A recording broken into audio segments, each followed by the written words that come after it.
হঠাৎ করে দুজনের দেখা হলো। দুজনেই জানতেন দুজনের উপস্থিতির খবর। রাগ ছিল, অভিমানও ছিল, অপমানের জ্বালাও ছিল একজনের বুকে। তারপরও দেখা যখন হলো, কথা হলো দুজনের। একান্তে হলো বৈঠক। ট্রাম্প আর জেলেনস্কি। প্রয়াত পোপ ফ্রান্সিসের শেষকৃত্যে যোগ দিতে দুই নেতাই রোমে ছিলেন, আর সেখানেই শীতল সম্পর্কের বরফ গলল। ভ্যাটিকানের বিশাল গির্জার ভিতরে তারা একান্তে বৈঠক করলেন। ইউক্রেন রাশিয়া সংঘাতের অবসানের জন্য দুজনার একান্তে বৈঠক অনুষ্ঠিত হলো। ট্রাম্প বলেন, আলোচনা করার জন্য বেশ ভালো একটি দিন। ক্রেমলিনের পক্ষ থেকে এই আলোচনাকে গঠনমূলক বলে উল্লেখ করা হয়েছে। সেন্ট পিটার্স বাসিলিকায় দুজনের বৈঠকে অন্য কাউকে দেখা যায়নি। জেলেনস্কির দপ্তর থেকে জানানো হয়, দুই নেতা পরস্পরের কাছাকাছি বসে প্রায় 15 মিনিট আলোচনা করেন।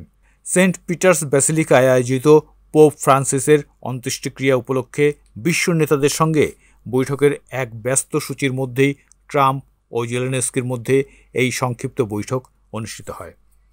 দুই নেতা ও তাদের স্ত্রীরা অনুষ্ঠানের সামনের সারিতে উপস্থিত ছিলেন, যদিও তাদের মাঝে একাধিক নেতা বসায় সরাসরি যোগাযোগের সুযোগ সীমিত ছিল। সাক্ষাৎকে ঘিরে উভয় পক্ষেই নিরুত্তাপ অবস্থান নিয়েছিল।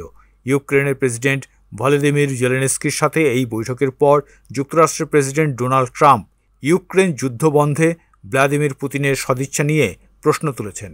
রোম ছাড়ার পর সামাজিক মাধ্যমে দেওয়া পোস্টে ট্রাম্প লেখেন, চলতি সপ্তাহে কিয়েভে মস্কোর হামলার পর তার মনে হচ্ছিল যে পুতিন তাকেও ঘোরাচ্ছেন।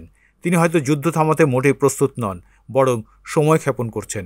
পোস্টে ট্রাম্প লেখেন, পুতিনের বিরুদ্ধে হয়তো আরও কঠোর পদক্ষেপ নেওয়ার সময় এসেছে। হোয়াইট হাউস 15 মিনিটের এই বৈঠককে খুবই ফলপ্রসূ হিসেবে উল্লেখ করেছে, আর ইউক্রেনের প্রেসিডেন্ট বলেছেন এটি ঐতিহাসিক হবার মতো। গত 28শে ফেব্রুয়ারি হোয়াইট হাউসে অনুষ্ঠিত এক বৈঠকে ট্রাম্প ও ভাইস প্রেসিডেন্ট জেডি ভ্যান্স ইউক্রেনের প্রতি যুক্তরাষ্ট্রের সামরিক সহায়তার বিষয়ে কৃতজ্ঞতা প্রকাশ না করার অভিযোগে জেলেনস্কিকে তীব্র ভর্ৎসনা করেন। সেই ঘটনার পর দুই দেশের মধ্যে সম্পর্ক দৃশ্যমান টানাপোড়েন শুরু হয়।